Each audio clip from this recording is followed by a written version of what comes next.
ಇಲ್ಲಿ ಗ್ರಾಮಸ್ಥರು ಯಾರು ಈಗ ಎಡೆಹಳ್ಳಿ ಗ್ರಾಮದಲ್ಲಿ ಇರ್ಬೋದು ಇಲ್ಲಿ ರಂಗೋಲಿ ಸ್ಪರ್ಧೆ ಮಾಡಂಗಿಲ್ಲ ಅಂತ ಯಾರೋ ಜನ ಸಾರ್ವಜನಿಕ ಹೇಳಿದಾರೆ ಅವ್ರಿಗೆ. ಎಲ್ಲರ ಕೇಳಿ ಬಾರು ರೆಸ್ಟೋರೆಂಟ್ಗೆ ಏನು ಸಮಸ್ಯೆ ಇಲ್ಲ, ಅಲ್ಲಿ ಕುಡ್ತದ ಜನನೂ ಜಾಸ್ತಿ ಆದ್ರು ಅವ ಕುಡಿದು ಹೋಗಿ ಮನೆಯಲ್ಲಿ ಗಲಾಟೆ ಮಾಡಿಸಕಂತ ಸಮಯ ಬೇಕಾದಷ್ಟು ನಡೆದಿದ್ದಾವೆ. ಆದ್ರೂ ಸರ್ಕಾರ ಅದನ್ನ ಮನಗಂಡದಂಗೆ ಎಲ್ಲಿ ಬೇಕು ಅಲ್ಲಿ ಬಾರ್ಗಳನ್ನ ಕೊಡ್ತಾವ್ರೆ. ಇದು ಸರಿ ಇಲ್ಲ. ನಿಮ್ಗೆಲ್ಲ ಗೊತ್ತಿರದೆ ಚುನಾವಣೆಗೆ ಆಮಿಷ ಓಟೆ ಅವಾಗೇನು ಕುಕ್ಕರು ಅದು ಇದು ಕೊಟ್ಟು ಮಹಿಳೆಯರಿಗೆ ಹತ್ರಕ್ಕಾಗಿದ್ರು. ಮತ್ತೊಂದ್ಸರಿ ನಾವು ಮಹಿಳೆಯರನ್ನ ನಮ್ಮ ಹತ್ರ ಗಮನ ಸೆಳೆಸ್ಕೊಬೇಕು. ಏನೋ ರಂಗೋಲಿ ಸ್ಪರ್ಧೆ ಮಾಡಿದ್ರೆ ಮಹಿಳೆಯರೆಲ್ಲ ಒಂದು ಖುಷಿ ಪಡ್ತಾರೆ, ಅವ್ರಿಗೇನೋ ಒಂದು ಬಹುಮಾನ ಅಂತ ಕೊಟ್ರೆ ನಮ್ಗೆ ಹತ್ರಕ್ಕೆ ಆಗಿರ್ತಾರೆ. ನಾಳೆ ದಿನ ನಮ್ಮ ಚುನಾವಣೆ ಬಂದಾಗ ಇಲ್ಲಪ್ಪ ನಮ್ಮ ಶಾಸಕರು ನಮ್ಮ ಒಡನಾಟಕ್ಕೆ ಬಂದಿದ್ರು, ನಮ್ಮ ಗ್ರಾಮಕ್ಕೆ ಬಂದಿದ್ರು, ನಮ್ಮನ್ನೆಲ್ಲ ಭೇಟಿ ಮಾಡಿರು, ನಮ್ಮ ಹತ್ರ ಮಾತಾಡ್ಸಿರು, ನಮ್ಮನ್ನ ಅವ್ರಿಗೆ ಒಂದು ಕೊಡುಗೆ ಕೊಟ್ಟಿದ್ದನ್ನು ನಾವು ಮಡಿಕೊಂಡಿದ್ದೀವಿ ಅನ್ನೋ ಒಂದು ಮನಸ್ಥಿತಿ ಬರಲಿ, ಮುಂದೆ ಅನುಕೂಲ ಆಗಲಿ ಅನ್ನೋ ಒಂದು ರೀತಿಗೆ ಅವರು ಮಾಡ್ತಾರೆ ಸರ್ ಅಷ್ಟೇ. ಅಲ್ಲ, ಶಾಸಕರು ಅವ್ರಿಗೆ ಮನಸ್ಸಿಗೆ ಅನುಗುಣವಾಗಿ ಹೇಳ್ಕೊಂಡಿರ್ಬೋದು. ಇಲ್ಲಿ ಗ್ರಾಮಸ್ಥರು ಯಾರು ಈಗ ಎಡೆಹಳ್ಳಿ ಗ್ರಾಮದಲ್ಲಿ ಇರ್ಬೋದು ಇಲ್ಲಿ ರಂಗೋಲಿ ಸ್ಪರ್ಧೆ ಮಾಡಂಗಿಲ್ಲ ಅಂತ ಯಾರೋ ಜನ ಸಾರ್ವಜನಿಕ ಹೇಳಿದಾರೆ ಅವ್ರಿಗೆ? ಯಾರು ಹೇಳಿಲ್ಲ. ಆಮೇಲೆ ಭಾರತೀಪುರದಲ್ಲಿ ನಮ್ಮ ಗ್ರಾಮದಲ್ಲಿ ಕೆಲಸ ಆಗಿಲ್ಲ ಯಾವುದು, ನಮ್ಮ ಹಿಂದೆ ನಮ್ಮ ಅವಧಿಯಲ್ಲಿ ಕೆಲಸ ಆಯ್ತು ಕಾಂಕ್ರೀಟ್ ರೋಡಿಗೆ. ಆ ರೋಡಿಗೆ ನೀವು ರಂಗೋಲಿ ಬಿಡುವಂಥ ಏನಿದೆ?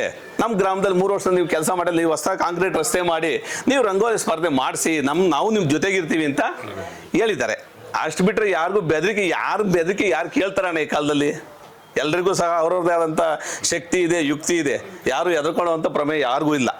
ಅವರು ಏನೋ ಮಹಿಳೆಯರನ್ನ ಒಂದ್ಗೂಡಿಸಿ ಏನೋ ಅವ್ರ ಮನಸ್ಸಿಗೆ ಖುಷಿ ಮಾಡಬೇಕು ಅನ್ನೋ ಒಂದು ಉದ್ದೇಶದಲ್ಲಿ ಮಾಡ್ತಾರೆ ಹೊರತು ಇದೇನು ಸಾರ್ವಜನಿಕ ಅನುಕೂಲ ಕೆಲಸ ಏನಲ್ಲ ಇದು.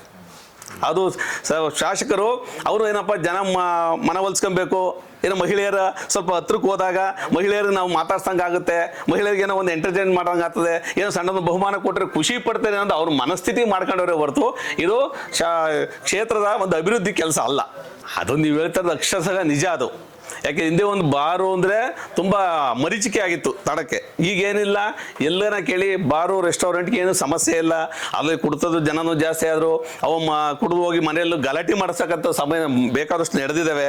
ಆದ್ರೂ ಸರ್ಕಾರ ಅದನ್ನ ಮನಗಂಡದಂಗೆ ಎಲ್ಲಿ ಬೇಕು ಅಲ್ಲಿ ಬಾರ್ಗಳನ್ನು ಕೊಡ್ತಾವ್ರೆ. ಇದು ಸರಿ ಇಲ್ಲ, ಇದು ಲೆಕ್ಕಾಚಾರ. ಸರಿ, ಈಗ ಸರ್ಕಾರ ಅವ್ರದ್ದೇ ಫುಲ್ ಮೆಜಾರಿಟಿ ಇರೋದಕ್ಕೆ ಅವ್ರು ಏನೇ ಮಾಡಿದ್ರು ಹೆಂಗೋ ನಡ್ಕೊಂಡು ಹೋಗ್ತದೆ ಬಿಡು, ನಮ್ಮ ಸರ್ಕಾರ ಅದಿದೆ, ನಮಗೆ ಬೇಕಾದಂಥ ಸಂಬಂಧಪಟ್ಟ ಮಿನಿಸ್ಟರ್ ಇದ್ದಾರೆ, ನಾನು ಏನು ಮಾಡೋದು ನಡೀತದೆ ಅನ್ನೋ ಒಂದು ಭಾವನೆಯಲ್ಲಿ ಮಾಡ್ಕೊಂಡು ಹೋಗ್ತಾರೆ. ಅದು ಸರಿ ಇಲ್ಲ ಸರ್. ಈಗ ಹಿಂದೆ ನಮ್ಮ ಶಾಸಕರಿದ್ದರು, JDS ಶಾಸಕರು ಡಾಕ್ಟರ್ K. ಶ್ರೀನಿವಾಸಮೂರ್ತಿ ಅವರಿದ್ದರು. ಅವ್ರಿಗೆ ಸರ್ಕಾರ ಇಲ್ಲಕ್ಕೆ ಏನು ಮಾಡಿದ್ರು, ಅವ್ರ ಅನುದಾನದಲ್ಲಿ ಅವ್ರ ಶಕ್ತಿ ಮೀರಿ ಎಲ್ಲ ತಾಲೂಕಿಗೆ ಎಲ್ಲ ಸಹ ಒಂದು ಕಾಂಕ್ರೀಟ್ ರಸ್ತೆ ಇರ್ಬೋದು, ಮತ್ತೊಂದು ಕೈಲಾಸ ಶಕ್ತಿ ಮೀರಿ ಮಾಡಿದ್ದಾರೆ ಸರ್. ಆಮೇಲೆ ಯಾರು ಅವರು ಇನ್ನೊಂದು ತೊಂದರೆ ಮಾಡಬೇಕು ಅನ್ನೋ ಮನುಷ್ಯತ್ವ ಇಲ್ದಂಗೆ ಕೆಲಸ ಮಾಡ್ಕೊಂಡು ಹೋಗಿದ್ದಾರೆ ಸರ್ ಅವರು. ನಿಮಗೂ ಎಲ್ಲ ಗೊತ್ತಿರದೆ ಚುನಾವಣೆಗೆ ಆಮಿಷ ಓಟೆ ಅವಾಗೇನು ಕುಕ್ಕರು ಅದು ಇದು ಕೊಟ್ಟು ಮಹಿಳೆಯರಿಗೆ ಹತ್ರಕ್ಕಾಗಿದ್ರು. ಮತ್ತೊಂದ್ಸರಿ ನಾವು ಮಹಿಳೆಯರನ್ನ ನಮ್ಮ ಹತ್ರ ಗಮನ ಸೆಳ್ಕೊಬೇಕು.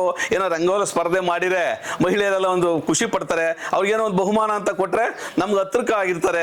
ನಾಳೆ ದಿನ ನಮ್ಮ ಚುನಾವಣೆ ಬಂದಾಗ ಇಲ್ಲಪ್ಪ ನಮ್ಮ ಶಾಸಕರು ನಮ್ಮ ಒಡನಾಟಕ್ಕೆ ಬಂದಿದ್ರು, ನಮ್ಮ ಗ್ರಾಮಕ್ಕೆ ಬಂದಿರು, ನಮ್ಮನ್ನೆಲ್ಲ ಭೇಟಿ ಮಾಡಿರು, ನಮ್ಮ ಹತ್ರ ಮಾತಾಡ್ಸಿರು, ನಮ್ಮನೋಡ ಅವ್ರಿಗೆ ಒಂದು ಕೊಡುಗೆ ಕೊಟ್ಟಿದ್ದನ್ನು ನಾವು ಮಡಿಕೊಂಡಿದ್ದೀವಿ ಅನ್ನೋ ಒಂದು ಮನಸ್ಥಿತಿ ಬರಲಿ, ಮುಂದೆ ಅನುಕೂಲ ಆಗಲಿ ಅನ್ನೋ ಒಂದು ರೀತಿಗೆ ಅವರು ಮಾಡ್ತಾರೆ ಸರ್ ಅಷ್ಟೇ.